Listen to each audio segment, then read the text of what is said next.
Now, I've been preparing to go back to the Canadian Arctic, and with that, I've been studying everything I can on Wim Hof and his breathing techniques. And the reason why is Wim Hof hiked Everest in his shorts, and he's of course the master of ice baths. And one thing to taking ice baths is the breathing exercises that come before it. He's also been hooked up to all kinds of electronics and studied by scientists, where he basically achieved superhuman feats. He didn't get frostbite. He didn't freeze to death, and he was able to keep his body at 98 degrees, more or less, in a situation where he should be going into hypothermia. And, this is all done through his breathing exercises. So I also started doing breathing exercises and getting into, doing everything I can to study how Wim Hof is generating this body heat while he's in cold conditions. One of the breathing exercises that generates heat in your body is called breath of fire. So I've been doing various, like I said, breathing exercises. This is one of them here.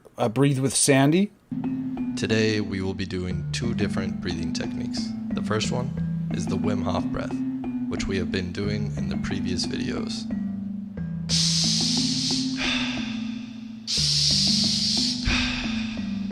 The second breathing technique is known as the breath of fire, and you might experience some heat from this breath, hence the name, and that's completely normal.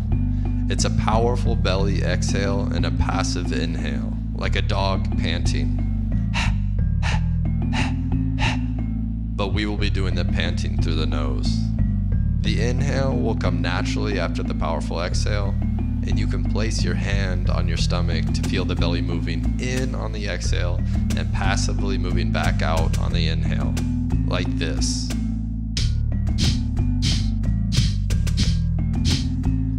And these breathing exercises are not only going to help for the Arctic, but they're also good for the heart, the nervous system, the immune system. Breathing can either be something that you put no effort into at all, and it just happens passively, and that breath generally just uses a real shallow, kind of the upper portion of the lungs. Or you can breathe intentionally and exercise. So it seems like this is the key element which has allowed Wim Hof to generate extra body heat, and that's why I've been studying it. And funnily enough, it's woven in perfectly with the Bible study that I've done on the pineal gland, and now it's connecting into the Kundalini and a Bible study kind of surrounding the verse from John 3:14 that says, "And as Moses lifted up the serpent in the wilderness, even so the Son of Man be lifted up." And verses like this have been confusing to me, because it doesn't, is a serpent, why does the Son of Man need to be lifted up like a serpent? Previously on my channel, I've done a Bible study on the pineal gland, and this is more or less a continuation of that. And it also includes information from the reptilian Nephilim Bible study that I've done, which is right here. So kind of for some more source material on the Bible studies that I've done, which has led me to this point, this is one of them, as well as the Bible study on the pineal gland. Now, I'm strongly anti-Masonic. Freemasonry is the satanic church. I've got some anti-Masonic stickers right here that are ready to be slapped on the nearest police car or Masonic temple I come across. So I'm inherently opposed to anything surrounding the third eye and the occult, things of this manner. I grew up in the Christian church. I was homeschooled because the public school teaches things that are sinful, like evolution and the Big Bang. So because of that, my parents homeschooled me, and we believed we are Bible believing Christians, and I was raised my entire life in the Christian church. This isn't me, of course, but I've even done Bible quizzing like this, where you have to memorize the Bible word for word, and you win or lose tournaments based on how perfectly you can recite biblical verses word for word.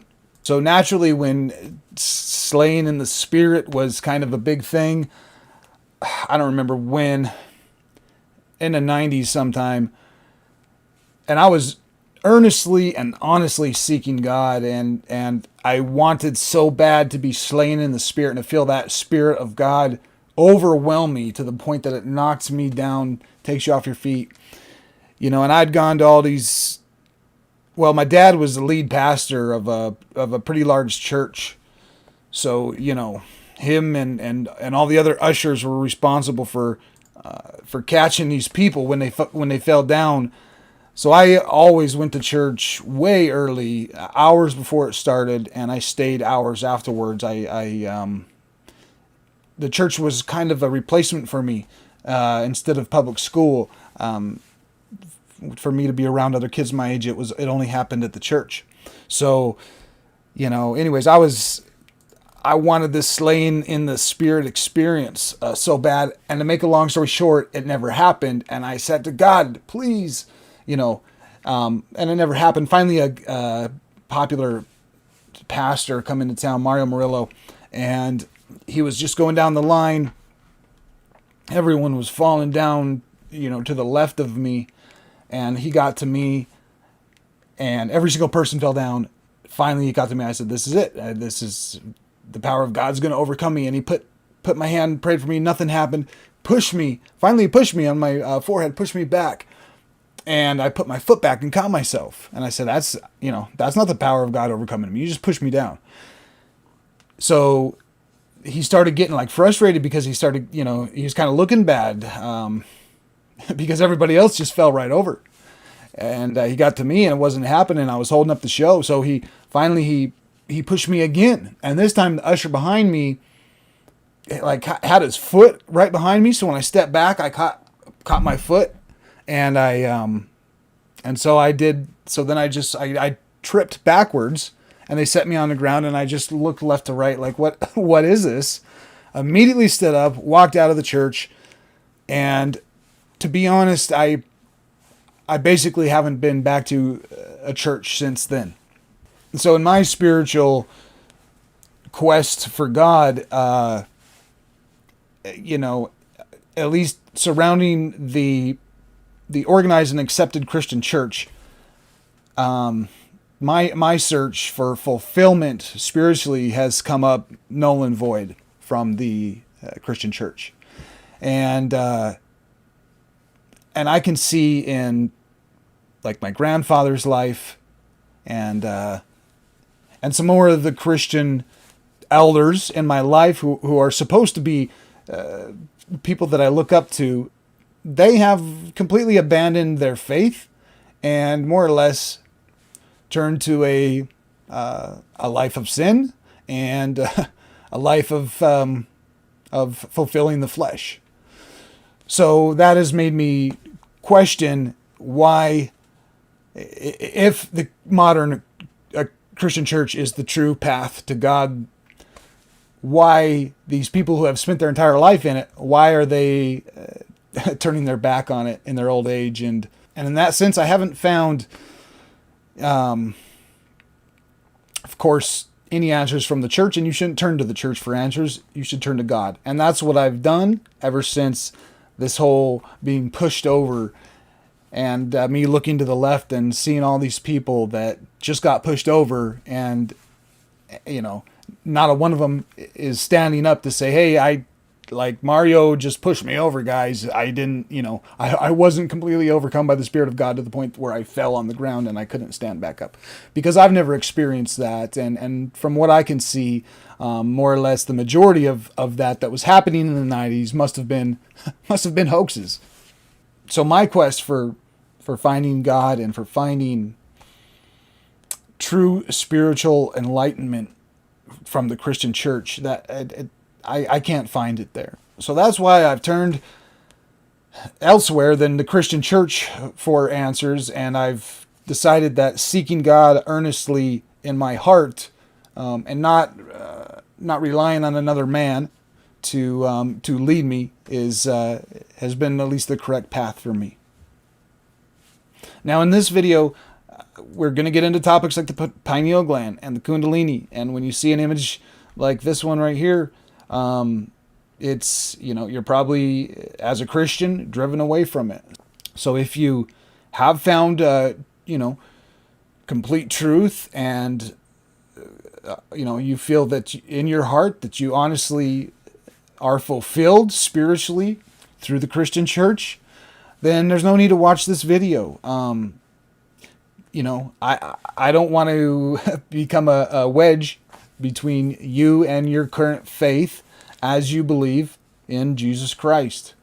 From what I have come to understand from the Bible, it doesn't align exactly with the teachings of the Christian church. So, again, if the Christian church is the correct path for you, then I advise you to stop watching this video now and continue down that path. I also want to mention that if you've been into things like DMT and psychedelic trips, and your motivation here is to find the next best trip, the next best experience, because maybe a DMT trip didn't last long enough, or you just want maybe something bigger and better than that, a better experience, you're also at the wrong place. This is not at all about seeking some kind of psychedelic experience and looking for something more and more in that regards. In fact, we'll discuss how drugs are completely negative in regards to seeking true and honest spiritual enlightenment, and the beings that people encounter when they do DMT and the experiences they have. This is essentially the opposite of what Jesus taught. And so again, if you're looking for some kind of an experience, some kind of, the next best trip, a better way to activate the pineal gland than just DMT or something like that, and you're trying to achieve that through Kundalini, you're at the wrong place. This video is for people who want to learn more about Jesus Christ and how to live like Him, which includes complete denial of the flesh. Because those who live according to the flesh will die, but if by the Spirit you put to death the misdeeds of the body, you will live. So if you do not want to live in the realm of the flesh, and you're ready to die to the flesh, live in the realm of the Spirit, which is the Spirit of Christ, and you want to have the Spirit of Christ in you, which is life because of righteousness, then continue on this Bible study. Husbands and wives, if you are unable to mutually agree to abstain from sex for a time, then this Bible study is not for you. Just like Corinthians says, do not deprive one another, except by agreement for a limited time, so that you may devote yourselves to prayer. And if you wish to live like Christ, you must deny the flesh. And if you and your husband and wife relationship are unable to do that, go ahead and stop the video now, because this is a requirement for fasting, prayer, and meditation. Now, finally, if you're scared of Satan, if you're afraid of evil spirits, this might be a good time to stop as well. We need to be strong and courageous. Do not be frightened. Do not be dismayed, for the Lord your God is with you wherever you go. Yea, though I walk through the valley of the shadow of death, I fear no evil, for you are with me. Your rod and your staff, they comfort me. And the rod and the staff, will certainly be coming back to that. But we are not to fear evil or fear Satan. So if you come face to face with it, you need to have strength in the Lord that and not turn around and run away because you're coming across something that may look evil or perhaps has been portrayed as evil by the enemy purposely so that we stay away from it. And that's where I feel the Christian church is at right now. They're too scared to do anything. They certainly won't talk about the enemy at the Masonic temple. And they won't talk about the enemy in the vaccine. No, they tell their congregation to get vaccinated. They put up a pride flag and they say that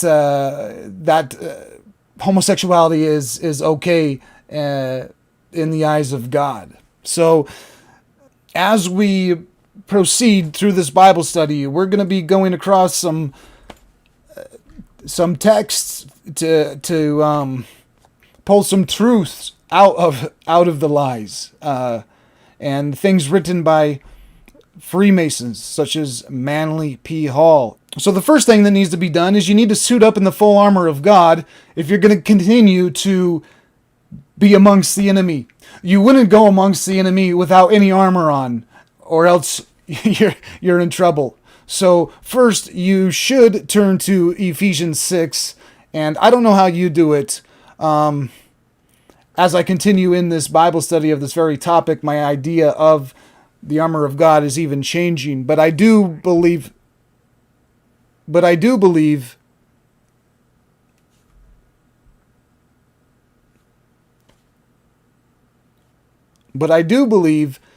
that praying, closing your eyes, and visualizing putting on this armor is extremely important, because our struggle is not against flesh and blood. It doesn't do that great to go beat up a Freemason or to try to burn down one of their lodges.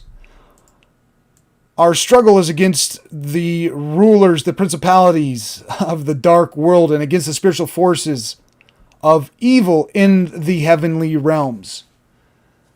That is where the real battle takes place. So we need more warriors of God who know how to battle with the enemy and to do it the right way. So therefore, put on the full armor of God, so that when we encounter evil, if we read something today that is a lie from the pit of hell, then we have the belt of truth. So you can visualize this: stand firmly with the belt of truth buckled around your waist and the breastplate of righteousness in its place. With your feet, strap on the boots of the gospel of peace and take up the shield of faith, so that you can extinguish all flaming arrows of the evil one. Take the helmet of salvation and the sword of the Spirit, which is the Word of God. And as we go through this Bible study, we will continue to turn back to the Word of God.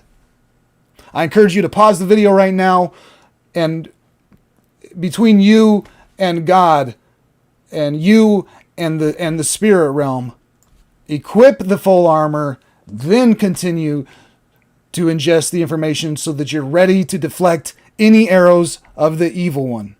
Now, in this whole Kundalini diagram, at the very top of it is the pineal gland, which is the third eye, the eye of Ra from Egypt. So now in my Bible study of the pineal gland, we turn to the concordance and we can read that the pineal gland, the word pineal means the face of God. Pineal, face of God. It's the same as pineal. Pineal This one right here, Pineal, that means face of God. El, of course, being God, El Shaddai. So here we have the word pineal itself means the face of God. And when Jacob wrestled with God, he did it in that place called Pineal. And he called the place Pineal, saying, "It is because I saw the God face to face, yet my life was spared." So here we have manuscript lecture 18 from Manly P. Hall, the fourth dimension. Now we're going to find out that this fourth dimension is the spirit realm, and it's also what is called the astral plane. People who have done DMT, I'm not one of them, and I don't condone it. I'm going to discuss that thoroughly later, but people who have done DMT say they do something called astral projection, and they see in the astral plane. It's all the same thing. The fourth dimension, the astral plane, the spirit realm. Theories concerning the fourth dimension and the so-called third eye, or organ of perception, are very stirring of interest in scientific circles in the world today, as it slowly dawns upon humans understanding that there are other dimensions that are as yet unexplored. Well, at least unexplored by the majority of people, and unexplored by modern science or biologists, that's for sure. The horned toad has on the top of his head a peculiar little protuberance, which is its third organ of vision. And in many plants, insects, we find a sensitized spot in which is a system of sense orientation through a single organ. Following these hints, startling steps have been taken to developing sensitive objects with the radio is an example. And it has been long noted that insects are living radiophones and receive vibratory currents through their wings. The firefly is the answer to the problem of illumination of physical matter. And the firefly, of course, creating its illumination through vibration. And I can't help but think back to Tartarian architecture and that looked like they had lights, electric lights of some type. Maybe not electric, but more a type of vibratory light. But we can touch on that later. Where is this organ of sight in this third eye in the human body? Some say that it is the pineal gland, while others say it's the optic thalamus, and others say it's the pituitary body. So there's different theories about what exactly it is. Given by the name Pineal, the face of God, I think it's generally accepted that that it is the pineal gland that is also connected to the same neocortex part of our brain that forms images. So whether our eyeballs or the pineal was telling our brain that we're seeing something, we wouldn't be able to distinguish it. The brain is forming an image and we're seeing it. So, but somewhere undoubtedly in man is this organ, which is capable of giving him this separate look. And what is this separate look? It is what Jacob seen when he seen the face of God. It is seeing into the spirit realm. The seat of the fourth dimension sight is an organ called the third eye, and an organ is capable of mastering the other two organs of vision, the eyes, which are the positive and negative poles of visual perception. Positive and negative are both results of matter. For those two organs of man are only capable of cognizing rates of vibration of certain density, like gas and stone, and only perceive all things within. So I think what it's trying to say is that the vibration that the eyeballs operate on only allows us to see the physical realm, and as we continue to read, we'll learn that it's a vibration that lets the pineal see into the spirit realm. The human mind cannot register anything the eyes do not bring to it, and will never do so until the organ of sense has been developed that vibrates at a higher rate. The eyes are only capable of cognizing dimensions, and the development of this other organ will bring man to the fourth dimension, or the inner hidden side of nature. In the Brahmanic theology, in India, the third eye is placed at the center of the forehead. They're said to use two eyes for the worlds of form and the third eye for the separate look. The Orientals have been seeking for some thousands of years to open a third eye, and an opened eye is the literal translation of the word booty. Ancient philosophers have told us that there is a chimney in the brain down which comes a ray of light, and that it is well known that children are particularly clairvoyant until this opening on the top of the head closes about the 7th year. And this is the baby soft spot. It's right over the pineal gland. And there's an opening over the pineal gland on the baby's head. Babies often are, say they can see, Mom, I see, oh, it's my friend I see over there. And they're talking with someone that adults don't happen to see. And I believe that's because they're seeing into the spirit realm, because they're clairvoyant up until the age, like it says here, about the 7th year of life. Studying man from the occultic or mystical standpoint, we find that there's a passing through the spinal canal of vaporous substance which rises upwards through the ventricles of the brain, where it is absorbed into the two glands, the pineal and the pituitary body.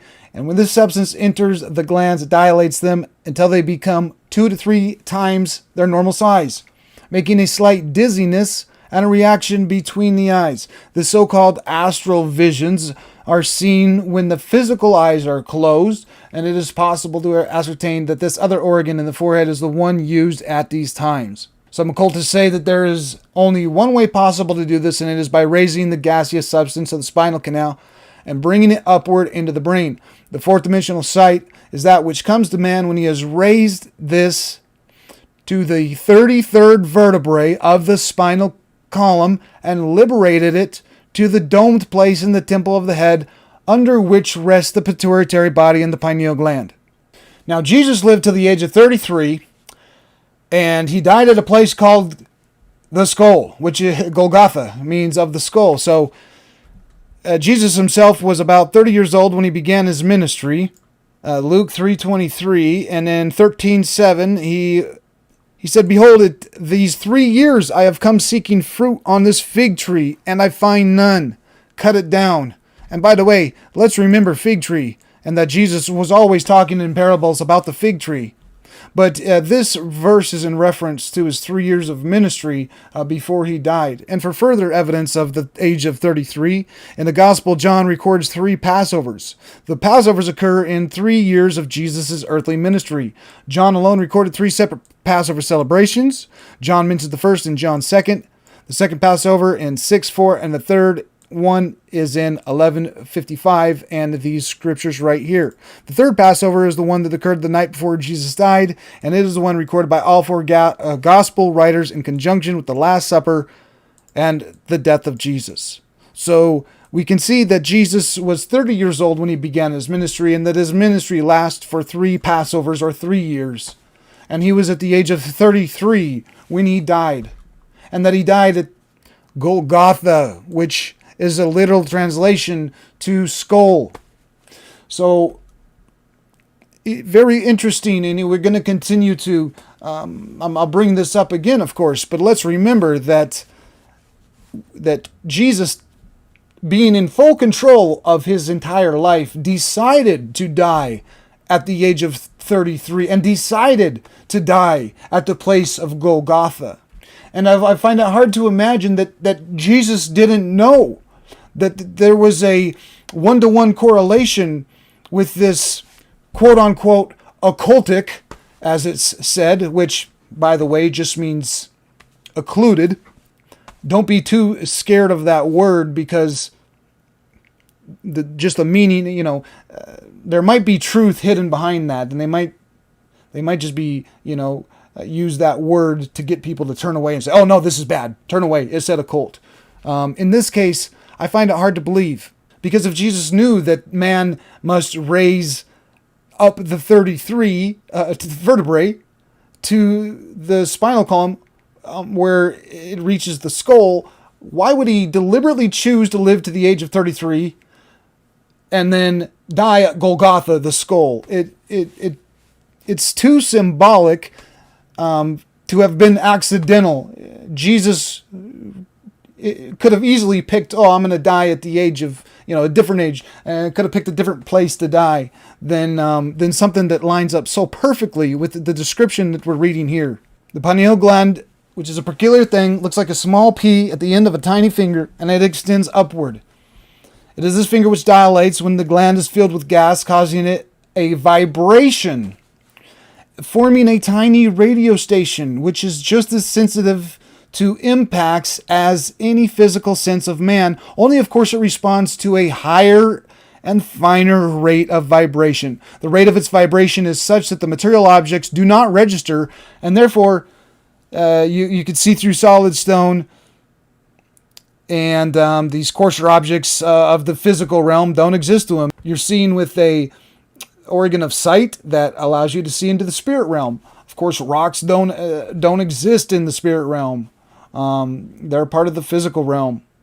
Many people have tried to experiment in ways of developing such an organ, but it has been proven that spiritual thoughts raise the dome of the head, and that there is built around this organ a layer of brain convolutions of finer texture when the individual becomes a deeper thinker. The lower the intelligence, the more atrophied is the pineal gland, and the more spiritual and intellectual, the larger that body is. The pineal gland is undoubtedly a positive organ, and to find a way to develop it and awaken it is the quest. The only way to do this is to turn upon the gases of the spinal canal, and this can only be accomplished through clean living, purification, and regeneration from the lower bodies, which draw the life forces downward in the expenditure of passional energy.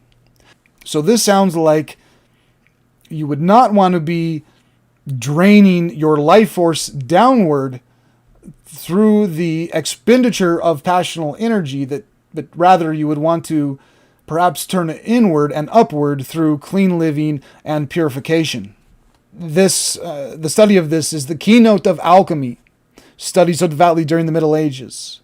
And that basically the point of alchemy is to get this warm fire ascending up through the spinal canal to revivify the little body in the brain, the pineal gland. Matthew 6:22, the light of the body is the eye. If therefore thine eye be single, thy body shall be full of light. Luke 11:34, the light of the body is the eye. Therefore, if the eye is single, the whole body is full of light. But pay attention here, because the pineal gland, as we definitely know with the Freemasons, can also be used for good or bad. When thine eye is evil, thy body is also full of darkness. So it's possible with the pineal gland that your body could be full of light, or that your body could be full of darkness. Turning here to Matthew 4:16, the people dwelling in darkness have seen a great light. So it sounds like the people dwelling in darkness and who have a single eye have seen a great light by these verses. But let's turn here to Man, the Grand Symbol of the Mysteries, once again by Manly P. Hall, where he goes into further depth on the pineal gland. The epiphysis cerebri, or the pineal body, secures its name from its shape, the pinus of the pine cone. And this pine cone has been seen from everything from Sumeria to Egypt to the Vatican. It's everywhere. So you can see the pine cone here. And notice the rod with the snakes going up. And at the top we have the pineal. It's the eye of Ra, the pineal gland. The pineal is here, and it's also the largest statue of a pine cone is over there at the Vatican. In fact, you can see that cone here on top of the head, right over the pineal. Once again, where the soft spot is on a baby's skull. Those acquainted with the esoteric function of the pineal gland or have experienced the whirring sound upon its activity will realize how apt the analogy is, and the analogy of the child Bacchus, who has the small cone-shaped piece of wood and a cord around it, so that it might spin, making that humming noise. Here it is right here. We've got the rod and the cone on top, which will spin, making that whirling sound. Under normal conditions, the gland deteriorates with adolescence. Retrograde evolution or degeneration of the pineal body begins about the 6th or 7th year and is practically complete by puberty. So again, with the closing of the skull and then the pineal going to sleep, essentially. It goes on to explain how there is a periphis and a parietal eye, a third eye amongst some reptiles. So you can see one right here on the toad. This is actually an eye. It's a third eye that that the animal uses for a sight of some type. You're probably familiar with Mike Tyson and the toad. Here's another one on a snake, a reptile with the third eye, you could see, poking out of his head on top in between his two other eyes. Interesting that mostly reptiles have that, because Genesis 3, the snake was wiser than any beast of the field which the Lord had made. I wonder why, if God doesn't have a preference for snakes, then why did he make the snake the wisest beast in the field? And why does Genesis say that? We've got, of snake symbology, we've got the snake, which is one of the sons of God in the Garden of Eden. So why is the Son of God a snake, by the way? Did he turn into a snake after the fall, or was he already a snake? I don't know. But here, again, the God making the snake wiser than any beast in the field. Why did he do that? It's hard to say. The pineal body must be considered as an unpaired parietal eye, which in many cases, for example, in reptiles, appears to be tolerably well preserved, but in most vertebrates is in the process of degeneration. So are reptiles, snakes the wisest in the field because they're the ones who have a well-preserved third eye, and that in us, in vertebrates, it's in the process of degeneration? Did the Egyptians know that reptiles present the highest development of this gland, and for this reason coiled the serpent upon their foreheads, where the third eye of the Orientals is placed by symbolic license? Just like this. We got the snake right at the forehead where the third eye is at. There is an alchemical mystery also in connection with the pineal gland, for the regeneration of man is dependent upon the tincturing of this gland, which must be transmuted from base metal into gold.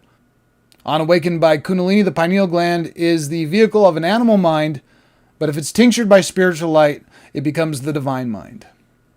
The philosophers knew that the pineal gland was an organ of conscious vision long before the physical eyes issued from the brain, not necessarily or exclusively of such vision as we have today, but rather vision of that world wherein man dwelt before his lapse into the present state. Now, I find this to be quite possibly true. As his contact with the physical world grew more complete, the individual lost his functions upon the inner planes of life and lost his ability to use the pineal. Let's turn to Genesis 1. In the beginning, God created the heavens and the earth. He said, "Let there be a firmament in the midst of the waters." And by the way, where is that science? The firmament. Where is that one? Of course, we know where it is. And he put man into the Garden of Eden to tend it and to keep it. And the serpent was more cunning than any beast in the field. And the serpent said to the woman, "For God knows if you eat from the tree, your eyes," plural eyes, "will be opened, and that you will be like God, knowing good and evil." So her eyes weren't opened yet. The physical eyes of Eve were closed. Adam and Eve didn't have physical eyes at first. They were operating in the realm of the spirit. That's why Eve is able to have a conversation with a serpent, because she can see it and talk to it. So she took the fruit and ate it. She gave it to her husband and ate it. And the eyes of them were opened, and they knew that they were naked. Why did they now know that they were naked? Because their physical eyes were opened up, and they could look down and see their physical body and go, "Oh, whoa, we're naked." Whereas if you were seen with this eye, you obviously don't see your physical body like this, and you don't see yourself as naked. So he drove him out of the Garden of Eden, and he placed a cherubim in the east of the Garden of Eden with a flaming sword which turned every way to guard the way to the tree of life. Now, Kundalini racing up the spine is definitely one analogy of a flaming sword, and that guards the way to the tree of life. But it is a tree, it's a tree of life, because we'll see Jesus speak about trees. But there is a flaming sword guarding the way to the tree of life. And I think it's very quite possible that Adam and Eve did not first have functional eyes. They didn't see themselves as naked until that fruit was eaten, and God opened up their eyes and they seen that they were naked. And then a veil was created between man and God. He was kicked out of the Garden of Eden. The Garden of Eden likely may be a place in the spirit realm. And then Jesus came to remove the veil between man and God. Jesus came to teach us about the flaming sword. And Jesus came to teach us how to remove the veil and once again see the face of God at the place called Pineal. Several statements appear in the Hebrew scriptures that may be taken as indirect allusions to the pineal gland. The little body has a finger-like protuberance at one end, the furthest from the point of attachment. This protuberance is called the staff of God and corresponds to the Holy Spirit and the Grail mysteries. The whole gland is shaped like an evaporating vessels or retorts of alchemists. The vibrating finger on the end of the gland is the rod of Jesse and the scepter of the high priest. This finger will vibrate at an incalculable rate of speed, which results in the buzzing or droning sound in the head already mentioned. This is the all-seeing eye of the Masonic Brethren, the eye single in the scriptures in which the body is filled with light, the one eye of Odin, which enables him to know the mysteries, the eye of Horus, which at one time Typhon swallows up, the eye of the Lord. It goes on and on. And remember with occultic matters or with the Masons that the eye can be full of light, but if the eye is evil, the body will also be full of darkness.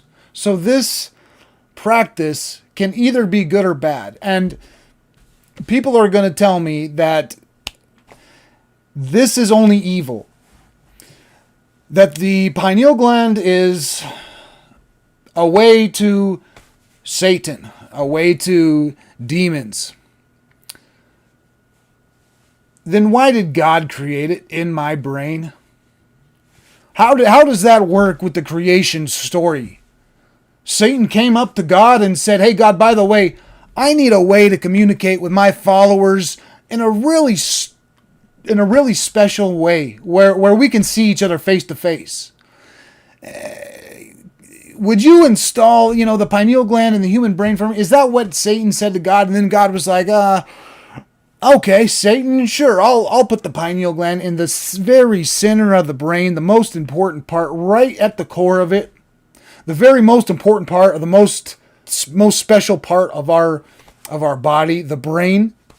And God's going to put in the middle of there a red telephone to Satan, so that we can just pick up and get the hotline right to Satan anytime we want. That doesn't make any sense because Satan is in the spirit realm. Demons are in the spirit realm.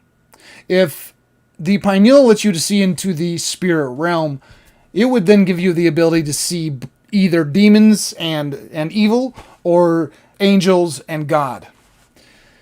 And I suppose that right now in the current state of Earth, the first thing you're going to see is probably going to be demons and evil, because is not this entire place run by evil?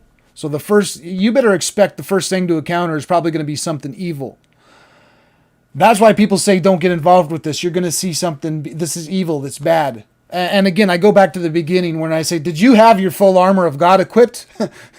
Before you even got into the thought of activating your pineal gland, did you get your full armor equipped? Because if you didn't, you're going to battle with someone who's going to destroy you. And yeah, you better stay away from this. Are you scared of Satan? Are you scared of the valley of the shadow of death? Or are you willing to be courageous to equip your armor of God and go into places where you might encounter evil beings and be ready to rebuke them in the name of Jesus Christ? But if you want to pick up the sword of the Spirit and continue and join God's army, let's keep pushing forward. The mysterious Kundalini.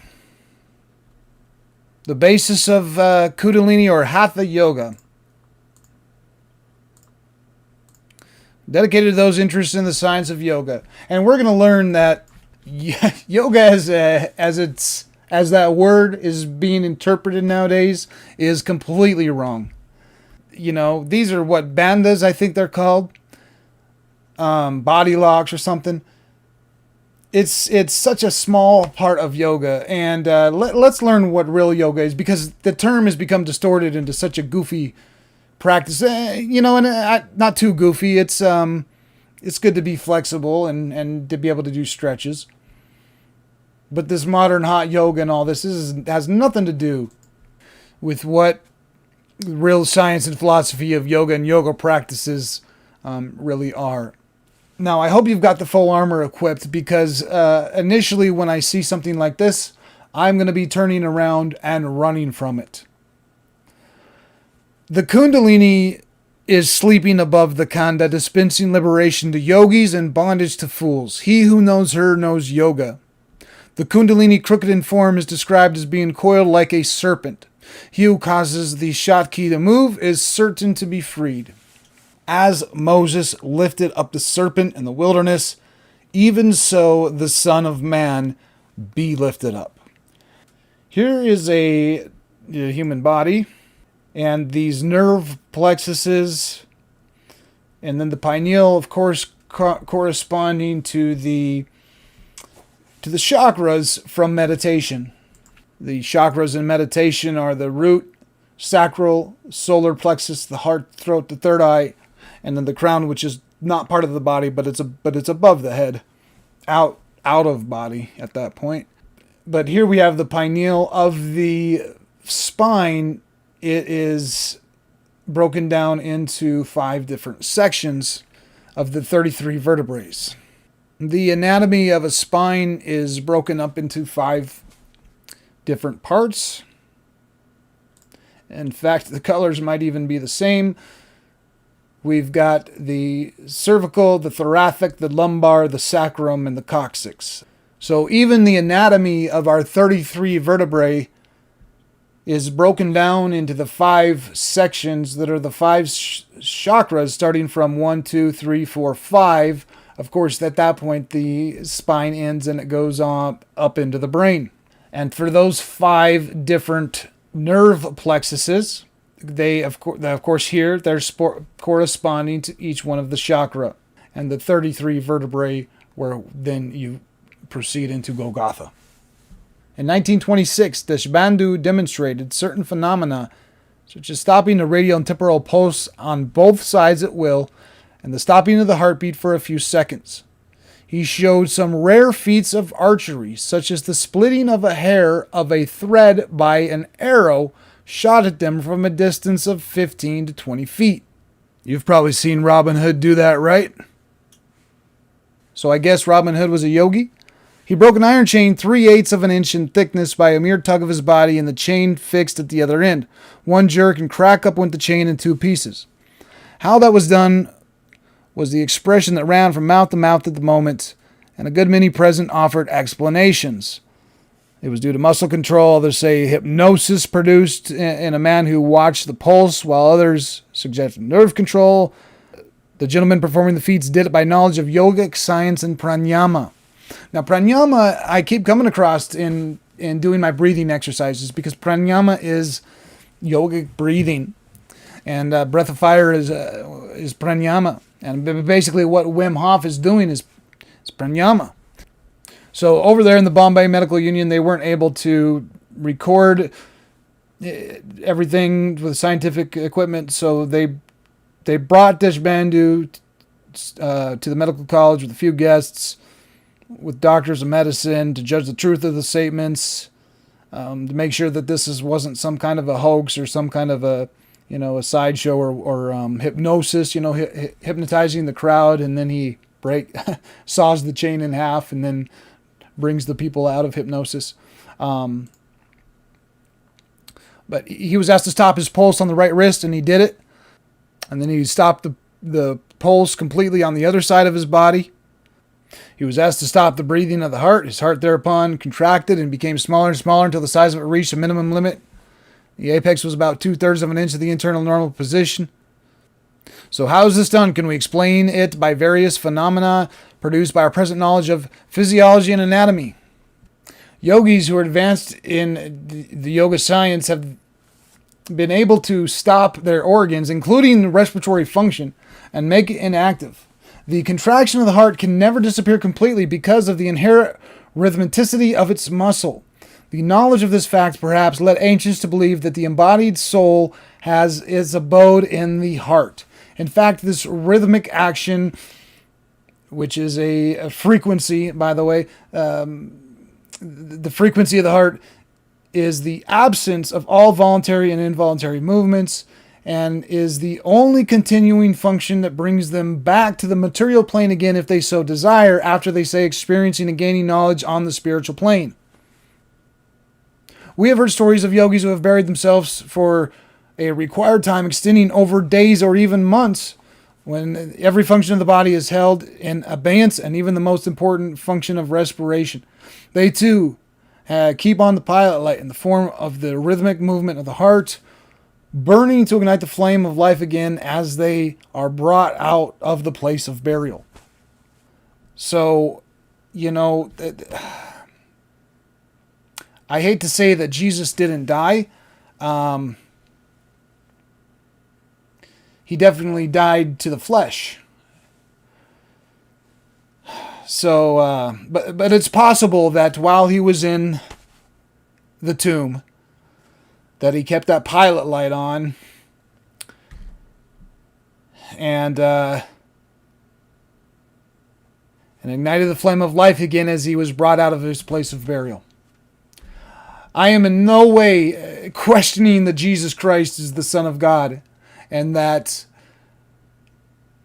the seed that created Jesus was also the seed from God. And that there was a virgin birth.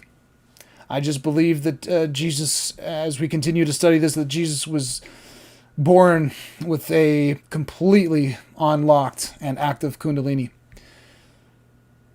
as would anyone who has that seed from God. Jesus being the only one who's been born that way, would be born in that way. But let's continue. We are told by Deshbandhu that he is enabled to do all these feats by the yogic practice of pranayama. The explanation of this, however, is Greek to us unless we're initiated into the initiated. Let's leave that word out of it. Unless we learn about the yogic science and interpret it in terms of modern science and our present knowledge of anatomy and physiology. What then is yoga, and what is pranayama? If anything abnormal is done by a person, anything beyond the capacity of an ordinary individual, it is generally said to be done by the science of yoga. A simple definition of yoga is found in the Bhagavad Gita, where it is described as equanimity in mind and deed, resulting in efficiency of action done as service dedicated to God. Is dedicating my mind and my thoughts and my deeds to be efficient service dedicated to God, is that bad? I don't think so. Yoga is the science which raises the capacity of the human mind to respond to higher vibrations and to perceive, catch, and assimilate the infinite conscious movements going on around us in the universe and in the spirit world. It makes one a broadcasting and receiving radio station. So here again, it gets your mind or your brain onto the correct frequency or vibration so that it can receive signals, I guess, from God or from the spirit realm. It is claimed that the miracles performed by the long line of saints, saviors, and sages of all times and in all climes were due to the knowledge of this, the grandest of all sciences. From the definition given above, we can see that yoga means the union or the linking together of man with God, or more correctly, the disunion and separation of man from objects of sense, the phenomenal world. Objects of sense, or the flesh. Romans 8, those who live in according to the flesh have their minds set on what the flesh desires. And what is the flesh other than the 5 objects of sense? What you want to touch and feel. That, of course, is tied into sexual pleasure. What you smell and eat, gluttony. And what you want to hear. You know, a lot of times, music and things that aren't good going into your ears, but you still want to hear it. You know, so those who live in according to the flesh have their mind set on what the flesh desires, but those who live in accordance to the Spirit have their mind set on what the Spirit desires. And what does the Spirit desire? Well, it desires for us to become joined with the Lord and become one spirit with Him. 1 Corinthians 6:17. But he who is joined to the Lord becomes one spirit with Him. That's exactly what this says here. Yoga means the linking or union together of man with God. Or more correctly, the disunion or separation from man from his flesh, from the phenomenal world. Instead, we're living to further our life in the spirit world.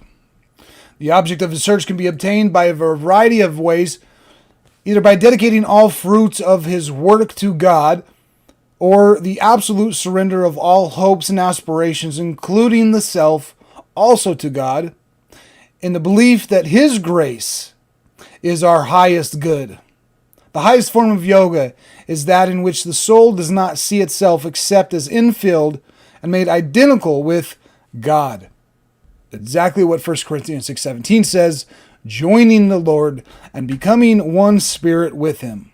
So as, maybe different people have different definitions of yoga. Someone thinks it's going down to the place on the corner that they pay every month and doing stretches or whatever. The definition that we get from this book, I have nothing wrong with, and it seems to align perfectly with what the Bible is also teaching. So let's move on to the steps necessary for the achievement of yoga. And it says there's 8 of them here. So the first one is yama. This signifies truthfulness, not stealing, continuance, and not receiving of gifts. Similar to the 10 Commandments. Don't bear false witness against your neighbor. Thou shalt not steal. So I don't, again, nothing wrong here. Niyama, cleanliness, both external and internal. Contentment, study, and adoration of God. Is there anything wrong with living clean externally and internally? Studying and adoration of God. Nothing wrong with that. Asana is the third step. And this is where we kind of branch away from what the Christian church would teach, because the Christian church doesn't care whether you're, 500 pounds or whether you sit down in a pew, but that, or if you sit at a desk your whole life, it doesn't really matter. But asana is the third step, and it's where the postures come in. And it says that Padmasana is a sitting posture with the legs crossed. This is the popular image from Buddha. And in this asana, the left foot is placed on the right thigh and the right foot on the left thigh. The hands rest on the right thigh near the knee. The palm is directed upwards with the tips of the thumb and the forefinger remaining in contact. And we can turn the page and see what that looks like. Here's Padmasana. And for once, I finally have an explanation for why this would be beneficial. For me personally, I've been practicing this, and it's been difficult for me to get my legs in this posture. So I'm back to stretching, and which is healthy. So I don't have a problem with that. And sitting in this posture has been beneficial for my spine, because over the years and years and years of working on a computer, I've kind of developed a hunchback spine sitting in a chair, in a regular chair, hunched over the keyboard. So sitting in this Padmasana and filling your lungs completely full of air, you really have no choice but to have a perfectly straight spine. So this has been beneficial for me because of kind of a humpback that I've had with my spine. But further than that, what happens when you sit in this posture is that you're kind of forcing your hips open so that the coiled Kundalini that's trapped near the root chakra can start to work its way out. Now, I think there's also you can also help by contracting some of the muscles down in that root chakra area. But definitely sitting in this position kind of opens up the hips to help that Kundalini come out and move up the 33 vertebrae. Now, speaking of 33, there's one hidden. Right? There's one hidden over here. 1, 2, 3. 1, 2, 3. So they're sitting in this posture. When you remain contact between the index finger and the thumb, you end up with the 33 on your hands. Now, I personally don't have a problem with 33. I feel like the Freemasons have stole it and tried to make it look evil, stay away from it, whereas Jesus Christ himself used it when he decided to live to the age of 33 and then die at Golgotha. So, if the Masons have stolen the number 33 from Jesus, I think it's time that we take it back and not be scared of it. They are also useful as therapeutic measures for certain disease conditions, and more particularly for certain chronic ones associated with the nerves and metabolism. And the practitioners of the same go further to say that it will cure diseases like leprosy and epilepsy. And these can be cured with the postural methods called Sarvagana Sadhana. I probably pronounced that wrong. But using yoga, we have the ability to cure leprosy. Now, Jesus cured leprosy. I don't necessarily think he had to sit down and start breathing in a certain way. I think that he, being the Son of God, could just obviously place his hands on someone and heal them. Now, according to 1 Corinthians 12, each one of us has been given one of the manifestations of the Holy Spirit. And some of these are different: wisdom, knowledge.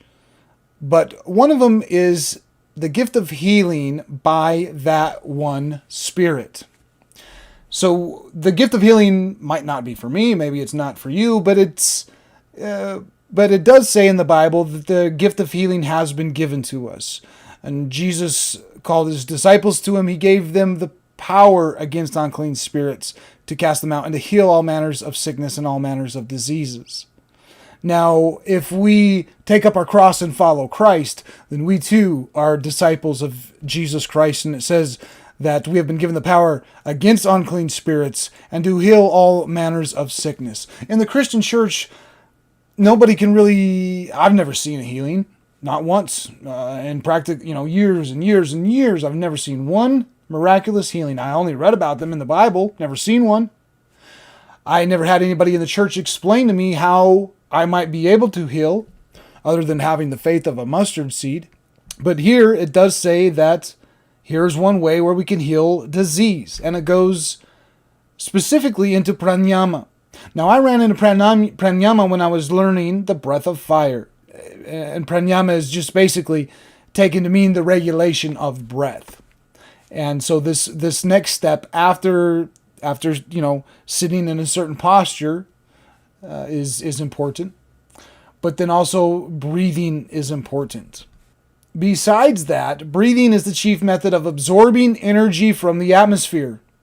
It may be put that the lungs are the storehouse of absorbed atmospheric energy, and that they impart it to the rest of our organs. Now, if the Kundalini needs to get some of this energy to work its way up the 33 vertebrae, then it may be that we need to breathe to get the energy down into the root chakra. And I also want to start, thinking about Tartaria and free energy. What energy is it that they were harnessing? Because is it this energy from the atmosphere?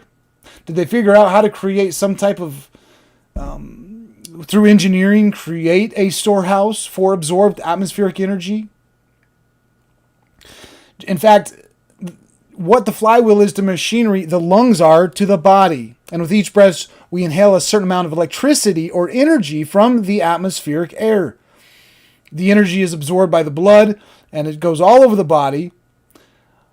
Now, normally respiration is involuntary, but we can make it to be voluntary. And that's where we don't want to just go through all day with just not thinking about breathing. We need to stop, control our breath, and some of these breathing exercises have been helpful for me. The breath of fire and the Wim Hof breath. They've definitely, helped me get my spine more straight and even develop muscle in the core area. Thus, in yogic breathing, both the lungs from the apex to the base are entirely filled with air at each inspiration, so as to absorb the maximum quantity of oxygen and to store up the maximum amount of energy, which is called prana. If you wish to understand the universe, think of energy, frequency, and vibration, and the source for this can't be traced back to Tesla, if he actually said that or not. But one of the greatest yogis of Tesla's day was Swami Vivekananda, and here we can see Nikola Tesla hanging out with the yogi. And you could read about it here. But the yogi and Tesla began discussing the notions of prana and of course yoga, because the yogi was teaching the Tesla yoga. And thus was the beginning of a friendship between the yogi and the inventor. And we can see this is something that Tesla certainly studied, as he wrote here in Man's Greatest Achievement.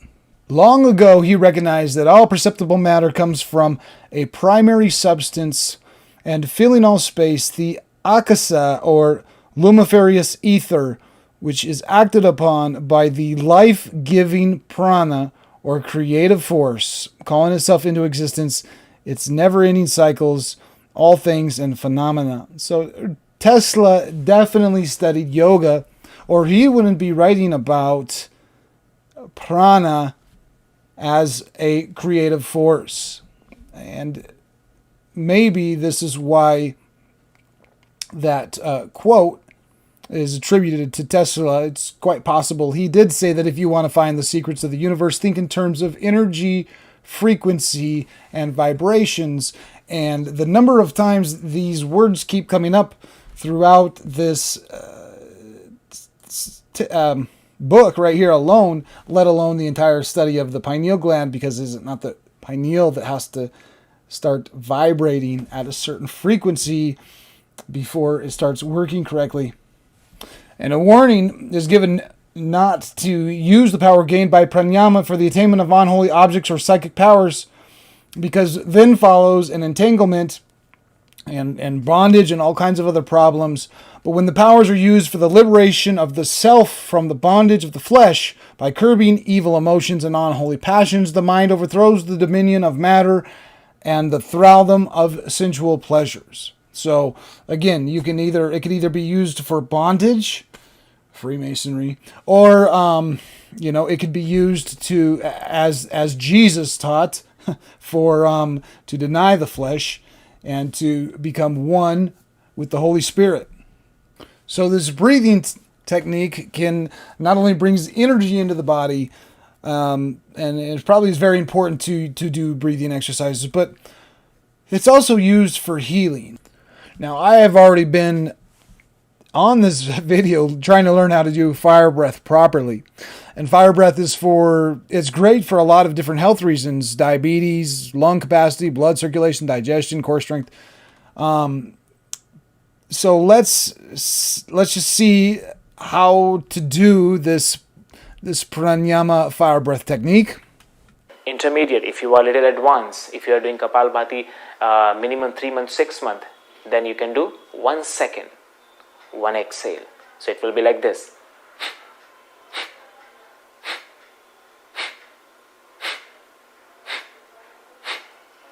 This is for intermediate people. Now, the student who is regular, who is 1 year, 2 year regular practicing Kapalbhati, can do 2 breath, 2 exhale in 1 second. It will be like this.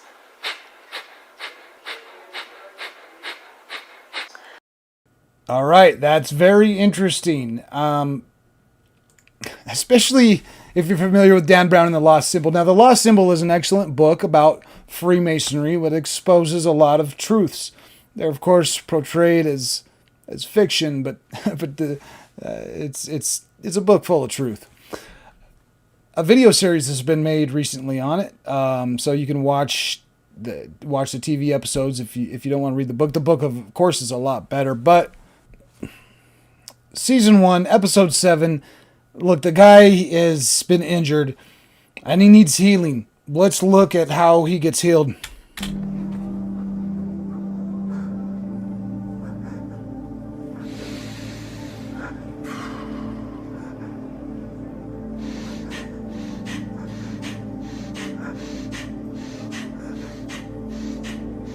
What are you doing?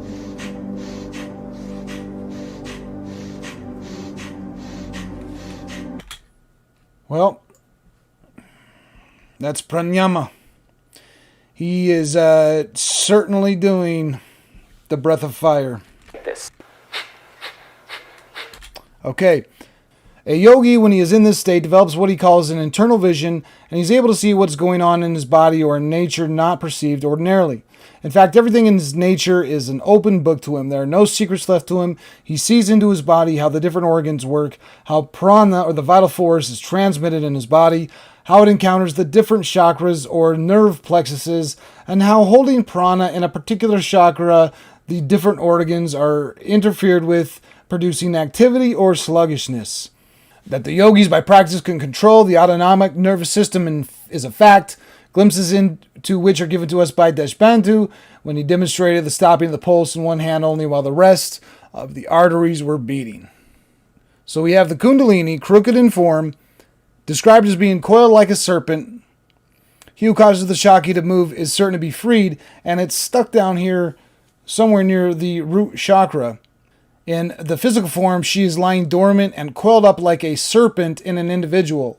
When awakened by yoga practices, an individual gains for himself the power of performing miracles. The lowermost chakra, which the Kundalini forms a connection and through which it is able to send impulses, is the basic plexus, the Muladhara chakra, which is the root chakra. It is a continuation of the hypergastric plexus, which bifurcates below the two lateral positions and assumes the shape of a triangle.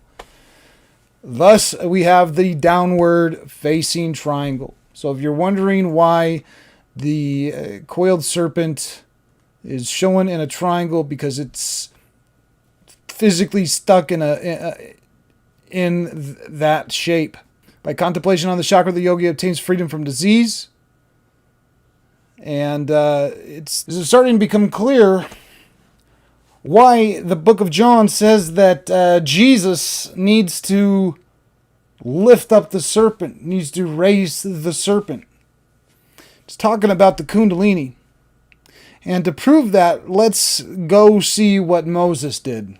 Neshutan is the name given to a bronze image of a serpent on a pole. I wonder what the serpent on a pole is. That wouldn't be the Kundalini going up the spine, would it? It's in the book of Numbers. Now, the text we're reading right now warns about misusing the Kundalini for basically for personal gain or for psychic powers or anything like that. And it may be that when Numbers 21 is speaking about the Israelites getting bit by the fiery serpent or by the venomous snake. Let's turn over to the King James Version, and you'll notice that it says the Lord sent fiery serpents, not venomous snakes, but fiery serpents. By the way, fiery serpent is typically referred to as Kundalini. So, Kundalini, the serpent of fire. But they're getting bit by these fiery serpents. Does that mean that they're misusing the Kundalini and that it's causing them harm? And that's why the Lord says to Moses, make a fiery serpent and set it on a pole, and anybody who looks at it shall live. And Moses made a bronze serpent, put on a pole, and if anyone had been bitten, they looked at it and he lived. Now, I don't know whether to accept the literal translation of this, that he made a bronze serpent, or it sounds like Moses is lifting the Kundalini up in order to heal the Israelites. Because before this, in Exodus 24, God say, Thou shalt not make for yourself an image in the form of anything. Do not make an idol of anything. Yet then he's going to turn to Moses and tell Moses to make a graven image of a snake. That doesn't make sense. That God contradicts himself. Or Moses didn't make a graven image of anything. He raised the serpent. And the fiery serpent went up the pole, went up the spine. 1 Corinthians 14:33, for God is not a God of confusion. So why, if he's not a God of confusion, then why would he be making contradicting rules? He says one thing and then does another. That's not what God would do. So I must think that Moses did not make a graven image of a serpent, and that this translation, and when it says he made it of bronze and I think that perhaps the truth of this story has been lost. And the Lord said to Moses and Aaron, when Pharaoh says to you, perform a miracle, then say to Aaron, take your staff and throw it down before Pharaoh, and it will become a snake. Why would God want to do this? Is this not the symbology of a Kundalini awakening, taking a staff, throwing it on the ground, and having it become a snake? Let me pull up the image of the Kundalini awakening. Here's the spine.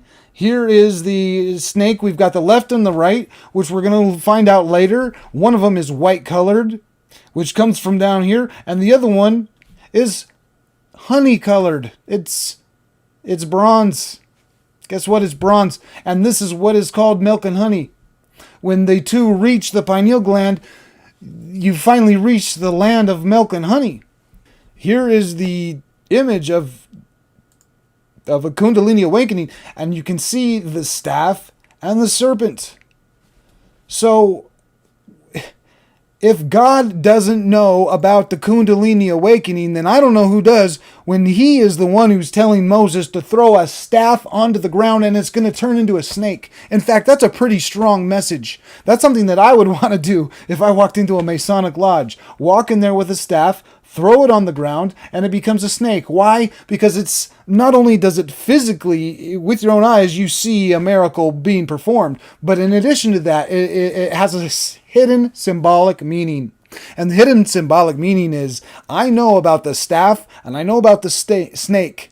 And guess what? I know how to use it because, boom, I'm going to throw my staff on the ground and perform a miracle.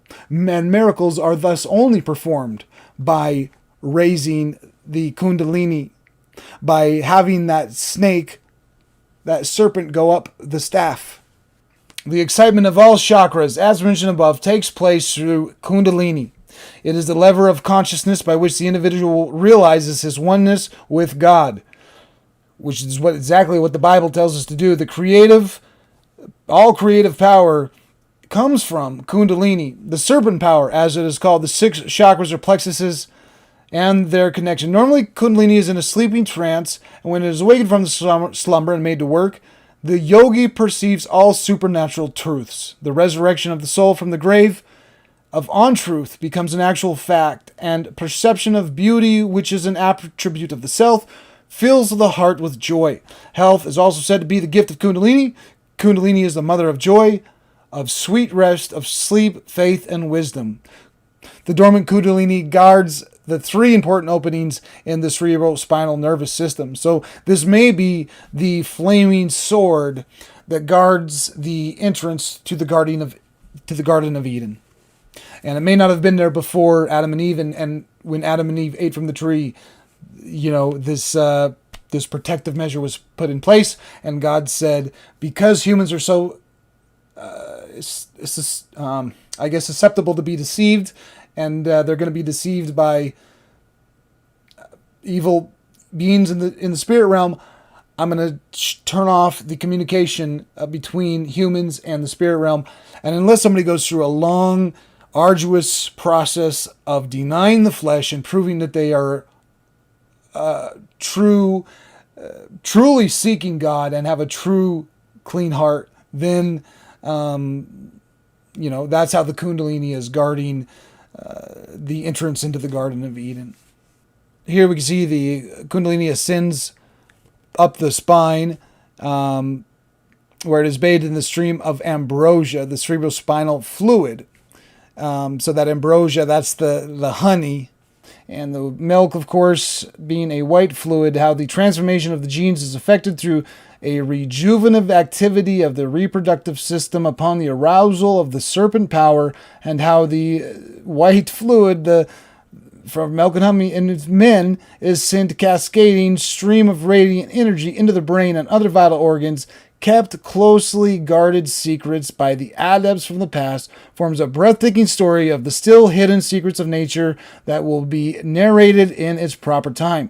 The same happens with the female hormones and its secretions. So if you're a female, don't worry, the same union with God is possible through the same yogi practices. And the rejuvenative and transformative process set afoot is a marvelous phenomena that has no parallel anywhere. Gopni Krishna awakened the serpent fire in himself in December 1937 at the age of 34, 1 year after Jesus died, after 17 years of almost daily meditation. He would concentrate intensely on a spot above his eyebrows for approximately 3 hours each morning before leaving for his office. On the event that occurred on the particular morning, he wrote, "Suddenly, with a roar like a waterfall, fell a stream of liquid gold entering my brain through the spinal cord. The illumination grew brighter and brighter, the roar louder and louder." Job 37:2, "Listen to the thunder of his voice. It rolls across the heavens, and his lightning flashes out in every direction. Afterward comes the roaring of the thunder, the tremendous voice of his majesty. His voice is glorious in the thunder." The illumination grew brighter and brighter, the roar louder and louder, and I became a vast circle of consciousness in which the body was but a point bathed in light and in a state of exaltation and happiness impossible to describe. The verse mentions the gift of genius. The gift of genius comes from Kundalini. And what is important, the flow of the gleaming radiation from the potent generative fluids from the root chakra, the reproductive region, to the brain through the spinal cord. The language is metamorphic, but the illusions are clear beyond the least shadow of doubt. The sparkling radiation is white like snow. Sometimes it is likened to milk. The ambrosia is the nectar, like the honey, reproductive secretion, which at its highest point of ecstasy pours into the brain with such an intensely pleasurable sensation that even the sexual orgasm pales in significance before it. This unbelievably rapturous sensation pervading the whole of the spinal cord, the organs of generation, and the brain is nature's incentive to the effort directed at self-transcendence, as the orgasm is the incentive for the reproductive act. There are unmistakable references to Kundalini in the Bible. And I couldn't agree more. Moses, it's one after the next with Christ. We get it with Jesus Christ, and I'm going to get into even more that haven't been mentioned yet. So you can imagine that a traditional orgasm stimulating the nerves, perhaps in the Muladhara chakra down here, and people thinking that that's kind of the best thing ever, yet realize that that's when you direct your energy outwards. And if you direct this energy inwards, that it can go up. And if it does reach here, it describes that basically this one, and the brain, all of the nerve plexuses experience a different type of orgasm, which obviously would be much more strong and much more pleasurable than just one of one plexus. Now I'm going to turn now to one book that's not canonical, but it's the Gospel of Thomas. And it's not canonical probably because they never wanted you to know about it. So here's a map of Tartaria. And I guess if you're a Christian and you believe in a Kundalini awakening, you're probably called a Gnostic Christian. So I guess the closest Christianity that I probably align with would be called Gnostic Christianity. But I'm starting to more call that Tartarian Christianity. And the reason why is because here we got Tartaria and Arzareth. I hope you've seen episode 1 of the Tartarian Christianity series, because it describes, how all this ties in with the Tartarians and the lost 10 tribes of Israel. But they went to Arzareth. Here the 10 tribes retreated. And just south of that is Argon, which is formerly a Christian nation, established by St. Thomas the Apostle, Didymus Thomas. So St. Thomas the Apostle established this Christian kingdom of Argon in Tartaria. And it says right next to this, over here in Tabor, the center area of the Tartars, where once the holy books got lost. Well, I never heard about the Bible getting lost. But I sure did hear about this guy getting his gospel lost. The Gospel of Thomas. St. Thomas the Apostle, Didymus Thomas. That's right. He has a holy book that got lost. And it's called the Gospel of Thomas.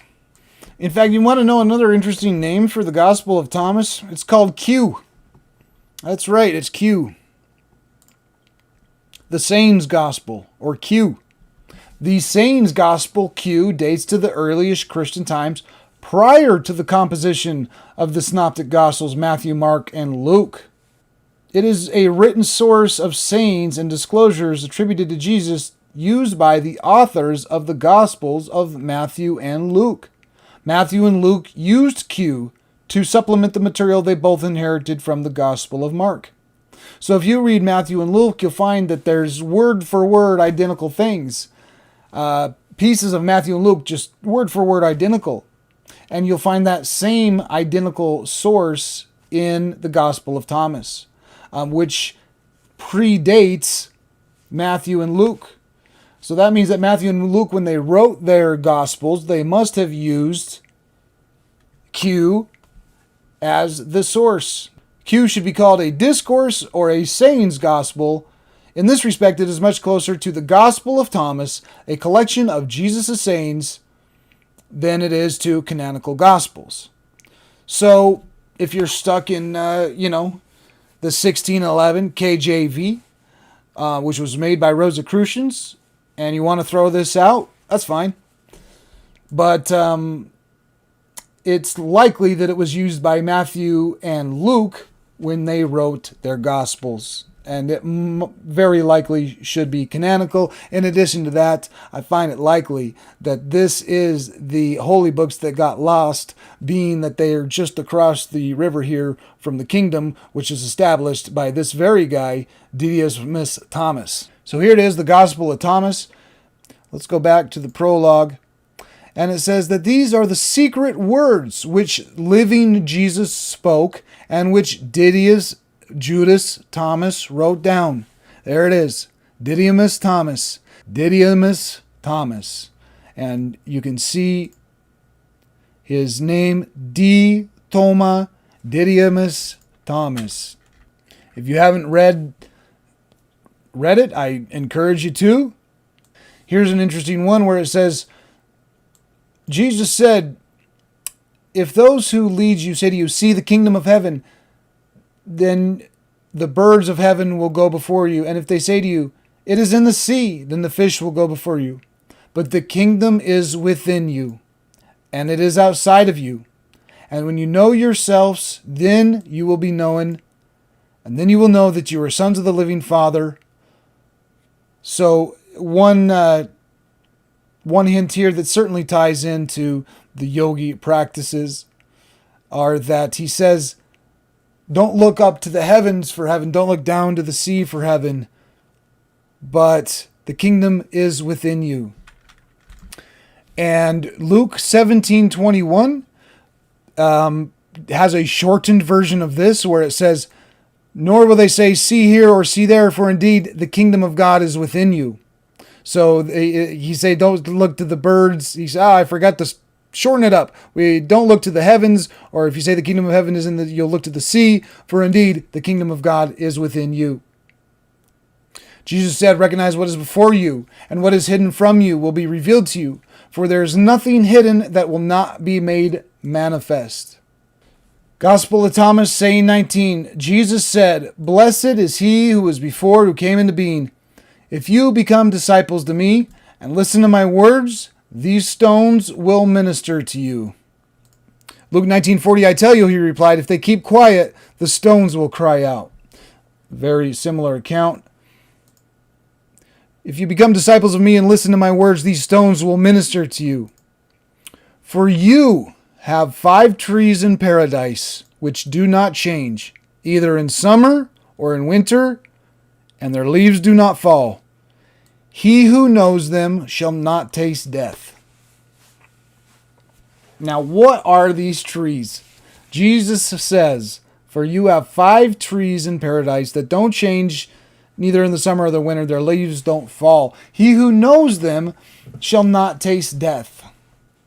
Now, the Bhagavad Gita talks about fig trees, and Jesus also talked a lot about fig trees. So I don't know if Jesus drew that fig tree inspiration from the Bhagavad Gita or not, but they both talk about fig trees. Sri Krishna compares the material world to an upside-down fig tree. The Ashvata, the sacred fig tree. The Bhagavad Gita in exposition, the Ashvata tree, allegorically described in the first 4 verses of the Bhagavad Gita, thinks the Ashvata tree having its roots above the brain, and I've had that described as if, like with the soft spot with the baby's skull, that the roots are, basically go up above us to this crown chakra, which leads to God. So the tree itself, above that is God, and then we have the roots, which are the roots of the brain, and the trunk of the tree is the spinal cord. So it's an upside down tree. And let's turn to the diagram here of the different nerve plexuses in the body, and we can see that the roots of the tree would be up here, coming into the brain, and the upside down trees are here. Here's the first one, the nerve plexus in the throat. There's the one here. Then we have the solar plexus, the hypogastric plexus, and the pelvic plexus. Now, above that is the pineal, but the number of upside down trees is 1, 2, 3, 4, 5. And those obviously correspond with the root chakra, sacral, solar plexus, heart, and throat. After that is the pineal, and then above the head, which is the crown chakra, which, you see like a halo around angels' heads, or a halo of light around Jesus' head. That's because the crown chakra is active. But of the nerve plexuses, there's only 5. There's the one in the throat, the heart, the solar plexus, sacral, and root. So it should be very clear at this point in the Gospel of Thomas when Jesus said, for you have 5 trees in paradise, which do not change, either in summer or in winter, and their leaves do not fall. So here we have the 5 upside down trees in us. He says, for you have 5 trees. Yeah, it's 1, 2, 3, 4, 5. They don't change into summer or winter, and their leaves do not fall. He who knows them shall not taste death. What is Jesus Christ trying to tell us? He's trying to tell us that we need to raise the Kundalini, and we need to know each one of our nerve plexuses. Jesus said, if you do not fast to the world, you will not find the kingdom. Jesus said, the Pharisees and scribes have taken the keys of knowledge. This is called gnosis in the Greek. And they have hidden them. They do not go in. They do not go into the kingdom of heaven. And those who have wished to go in, they did not allow. But you, be as wise as serpents. Why do we need to be as wise as serpents? And as innocent as doves? Let me rephrase this for modern days. The Freemasons have taken the keys of gnosis, and they have hidden them. They do not want you to go in. Those who have wished to go in and find the kingdom of heaven, they did not allow. But you need to be as wise as a serpent and as innocent as a dove. And why do we mean to be wise as a serpent? Because we need to, just like Moses did, we need to raise the serpent as Jesus did. Jesus said, "Show me the stone which the builders rejected. It is the cornerstone." The stone that the Freemasons have rejected has become the cornerstone. Jesus said, "He who is near me is near the fire." What fire? The flaming sword? The fire of the Kundalini when it rushes up your spine? He who is near me is near the fire. He who is far from me is far from the kingdom. You're not going to enter the kingdom of heaven unless you know your 5 trees and get the Kundalini to reach Pineal, the face of God. Jesus said, when you make the two one, you will become the sons of man. And when you say mountain move away, it will move away. This concept of two becoming one keeps reoccurring over and over again. His disciples said, "On what day will the kingdom come? It will not come while people watch for it." And Jesus said, "The kingdom of the Father is spread out over the earth, and men do not see it." Why don't they see it? Because they haven't raised the serpent like Jesus taught us to. And when he was speaking about to enter the kingdom, you need to become like children, he said, when you make the two one. What does he mean by make the two one? I might be wrong about this, but from my own practice, I think that he's talking about crossing your eyes. Because you're making the two eyes into one. And moving your gaze towards the tip of your nose. And making the two into one. In Padmasana, the left hand rests on the thigh and the gaze is directed onto the tip of the nose. This book specifically mentions this time and time again. The gaze in this posture is directed towards the root of the nose. So when Jesus said make the two one, well, there's a lot of different meanings to that. But I can promise you, I found something with directing the gaze towards the root of the nose, specifically during breathing exercises. Now, the other way that you make two into one, without a doubt, is the milk and the honey. You make the two into one. And you don't do that until you get to the pineal. That's where the two unite into one. After that is above the head, that's the crown chakra. But before that, the two unite into one. It doesn't happen at any of the 5 trees. They do kind of pass by each other and enjoin for a moment at each one, but they really merge together and come into one. The milk and the honey, or the Ida and the Pingala, and that is, that's where the two become one. I also should talk about astrotheology. A lot of people think that the teachings of Jesus is just about the sun and sun god and sun worship and the Sabbath. He's the son of God. The Sabbath is on Sunday. There's a bunch of sun god influence in there, and it'd be silly to ignore that. But the sun and the moon are associated with the left and the right sides of the brain. And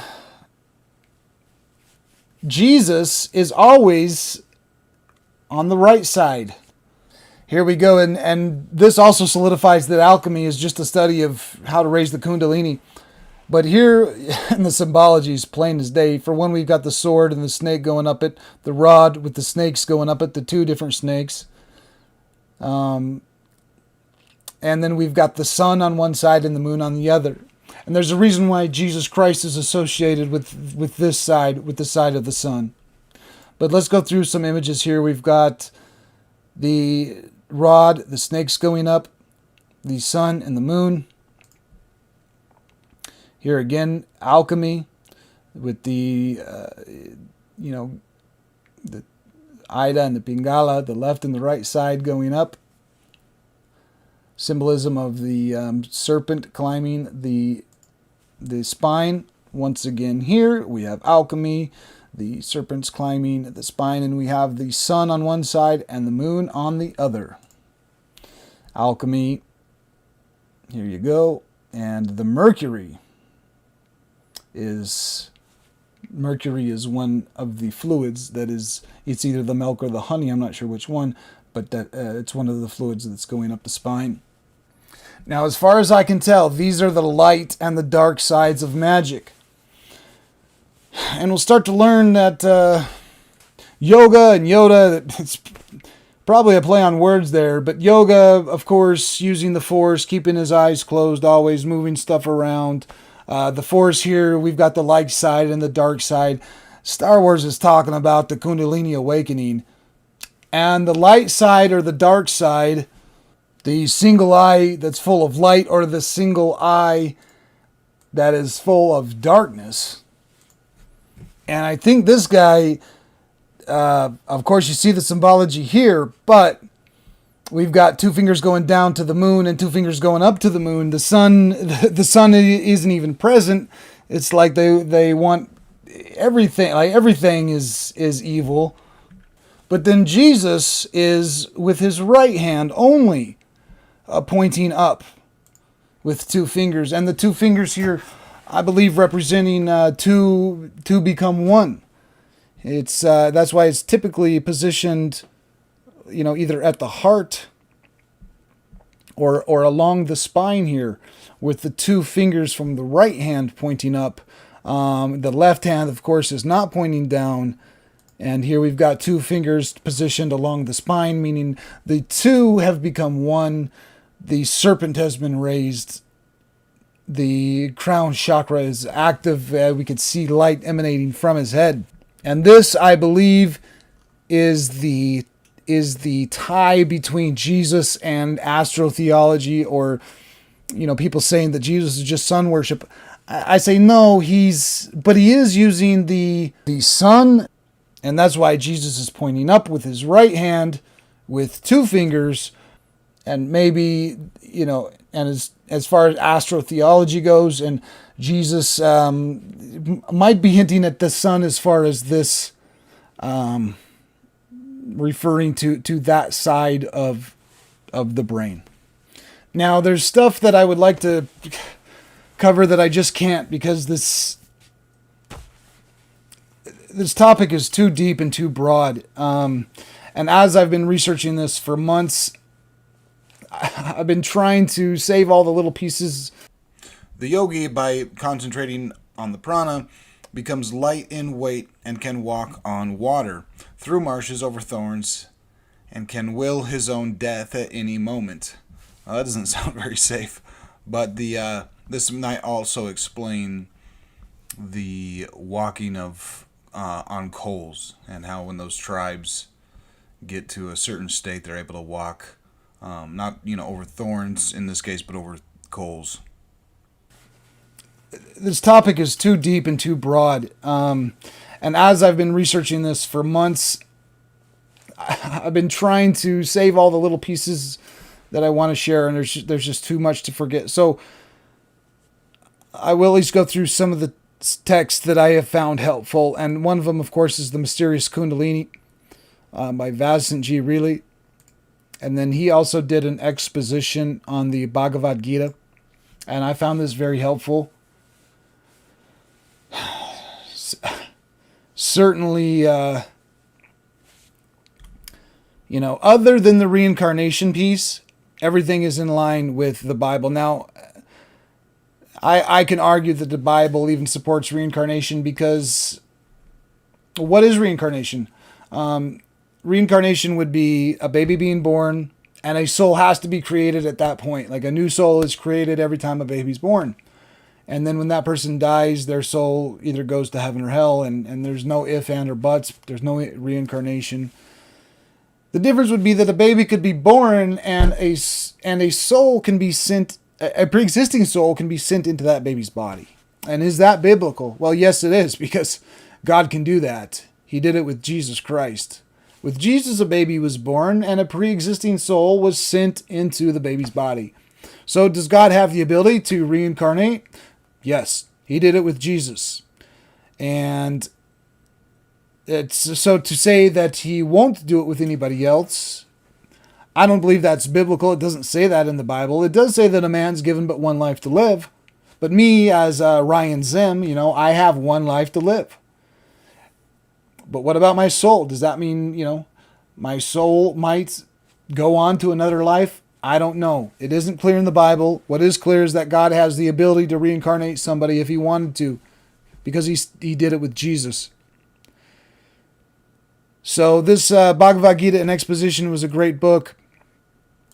This one was helpful. Underground Christians in the earliest church talks a lot about Gnosticism. And this one, I wish I could translate it. Underground Christians in the earliest church. The Bible and Kundalini Energy, the New Testament, Deep Secrets of the New Testament Revealed, by Dorothy Elder. Not the best book, but there was some good pieces in there. The Rosebell Beyond the Da Vinci Code, Fida Hassan, and there seems to be a connection between Fida Hassan and Jesus Christ, but interesting book here. Again, stuff that I really wish I could have gone into in this series, but I can't. Kundalini for Beginners, by Kumar Ravadina. Kundalini Vigyan. I can't pronounce all of this. The links are in the description. And through all of this stuff, there's some stuff that I disagree with and feel like not be true. But there's definitely pieces in it that I feel is true. And I feel like these people are truly and honestly trying to seek God. The Kundalini Yogi Experience by Dharma Kalasa. The Awakening of the Kundalini. This is a great one by Gopni Krishna. You've probably heard that name before. So this, man, I can't say really anything bad about what Gopni Krishna had to write. And, he'll even talk about Christ. And at one point in this book, I can't quite pull it up, he basically says that Jesus Christ was the born Son of God, and that it's possible in that situation for somebody to be born, and if they have that seed from God, that they would have a fully active Kundalini basically from birth, and it would never be trapped below like it was ever since Adam and Eve. So, I got nothing but good to say about this book by Gopni Krishna. And this one is more strictly about Hatha Yoga. And, some stuff like this, I salute first Lord Shiva. I'm not on board with that. I salute first Lord Christ Jesus. And that's okay. I don't have to follow this guy's teachings word for word. I can follow what I believe is truth. If you watched the my Bible study on the pineal gland, you probably seen the part with this guy. This is John St. Julian. I really recommend his work. You could tell by his fruit that he is honestly following God, and he's a man of God. And here he talks about beings of blue light. and I encourage you to check out his channel, check out this video.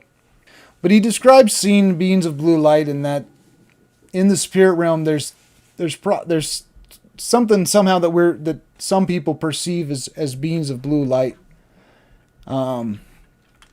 So anyways, that was just interesting because Sri Krishna from the Bhagavad Gita is blue as well. So I really think that Sri Krishna is one of these beings of blue light. And I wouldn't discount, the Bhagavad Gita. It deals with a situation that's going through, and where the Christian church has failed him, and he's dropped into a life of, the same problems that Arjuna has from the Bhagavad Gita. And the solution is very clear. Christ Jesus taught us how, and he did in this verse right here. Just as Moses lifted up the serpent in the wilderness, so must the Son of Man be lifted up. I have no other interpretation of the Bible and of Jesus' teachings other than that we must lift up the serpent. We must know our 5 trees. And that is the only way that we are going to enter the kingdom of heaven, by denying the flesh and following Christ. I hope this video has been helpful, and I'll be doing everything I can to follow Christ Jesus and live like he did. So I'll see you guys in the mountains. Jesus Christ was a very powerful, very great prophet, having infinite love for all. He was having great power. He made Lazarus, who was dead, he was raised. We don't believe in this. Then Ladi Master did the same thing. Now we believe that it was true. Ram was dead. From many hours his body became tight and stiff. His left body, for example, if today before noon, then tomorrow afternoon, the Ram was raised. Ram was disciple of Ladi Maharshi. He did not touch. Ladi Maharshi did not come nearby Ram, but from distance he was able to make him alive as he was before. It means it was true. What Jesus Christ did, it was true. When it is said that Jesus Christ, he gave eyes to the blind, how he can do that? The Ladi Maharshi did the same. One person was blind from the childhood, and he said that I did not see the light from childhood, I do not know what is the light. And that disciple said, no master, in you, awakened God is there. Awakened God can do anything. Then it was all right, concentrate on Bhrumadhya. Then his both eyes became completely normal eyes. He was blind from childhood. He got the vision. It means what Jesus Christ did, it was correct. Therefore, truth is revealed all the time. What was in the past, you will find somebody is proving now.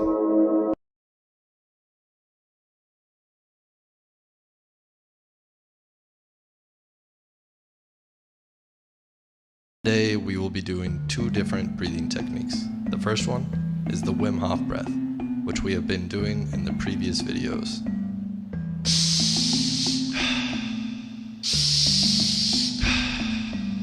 The second breathing technique is known as the breath of fire, and you might experience some heat from this breath, hence the name, and that's completely normal. It's a powerful belly exhale and a passive inhale, like a dog panting. But we will be doing the panting through the nose. The inhale will come naturally after the powerful exhale, and you can place your hand on your stomach to feel the belly moving in on the exhale and passively moving back out on the inhale, like this.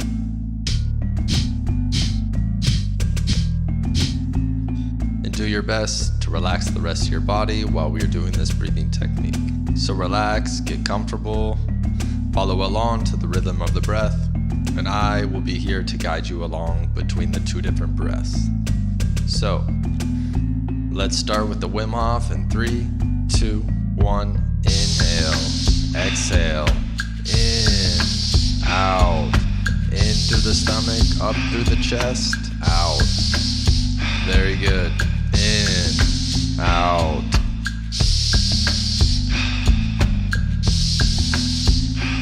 Very good. Get in as much air as you can and let it out. Alright, 2 more. Okay, last one. Breath of fire. Follow the rhythm. Very good.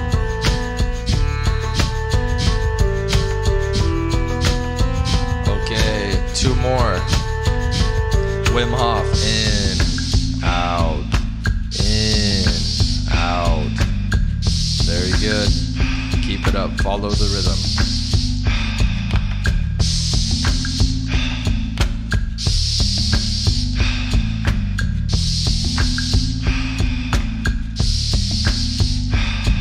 Okay, 4 more.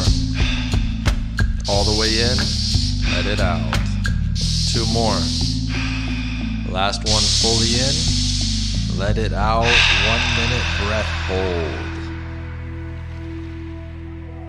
Feel your body become heavier and heavier. Allow your eyelids to relax, your jaw to unclench, your arms, your legs. Allow everything to relax. And let the music take you deeper and deeper into this present moment.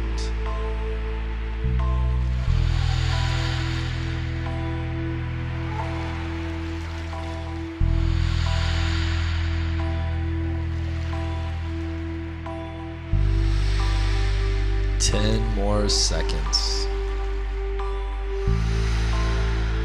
All right, recovery breath in 3, 2, 1. Inhale fully and hold for 15 seconds.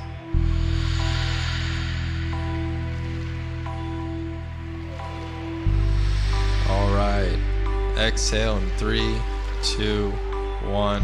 Fully out. Get ready for round number 2.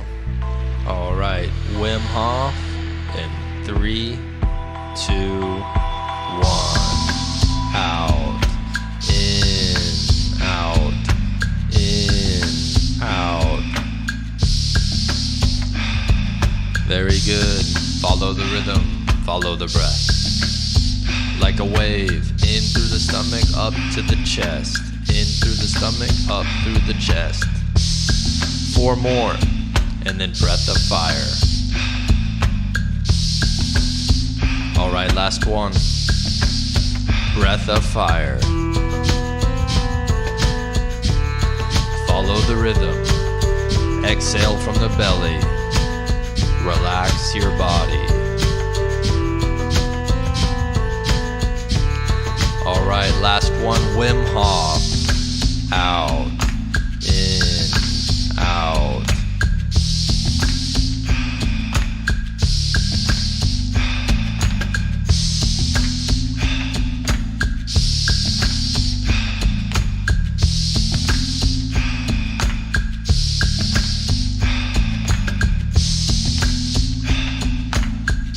Alright, 2 more.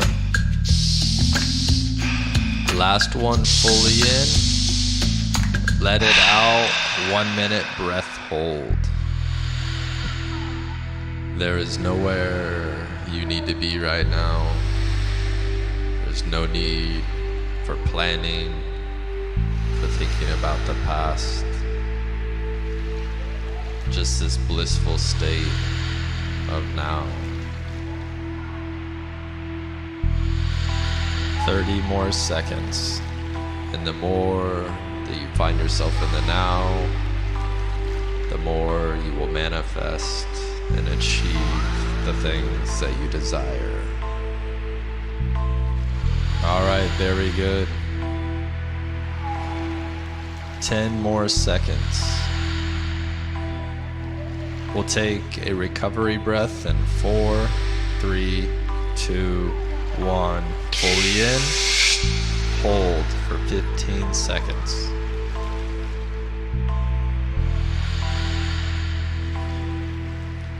All right, exhale in 3, 2, 1. Fully out. Get ready for round number 3. All right, Wim Hof in 3, 2, 1, in.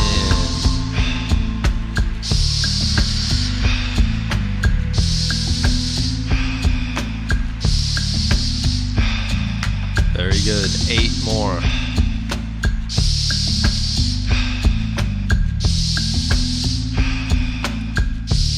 Okay, 4 more, and then the breath of fire. 2 more. Breath of fire. Follow the rhythm.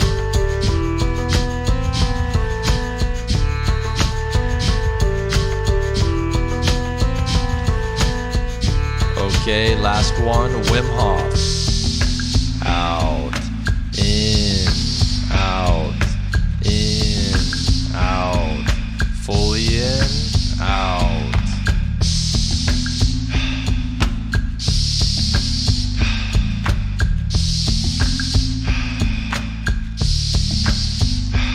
All right, 4 more. 2 more. Last one, bring it all the way in and let it out. Relax. 1 minute breath hold. Breath work is just one part of the equation to feel better. Another is laughter. Learn to laugh at ourselves when we're feeling good, when we're feeling down, when we make mistakes, or when we are just completely lost and don't know what to do. We can always find something to laugh about. 30 more seconds. And just like our breath, laughter is always with us. So find some laughter in your day. And when we laugh at ourselves, it's another way of loving ourselves. 10 more seconds. Recovery breath in 3, 2, 1. Fully in. Hold. Squeeze your pelvic floor and feel the energy move up your spine. 5 more seconds. Exhale in 3, 2, 1. Exhale. Very good. Now I encourage you to take these next few minutes to stay in the state that you are in. Just being in this moment, being with how you feel, and just witnessing. Be sure to subscribe and comment below how your experiences were. And I look forward to seeing you next time. Peace.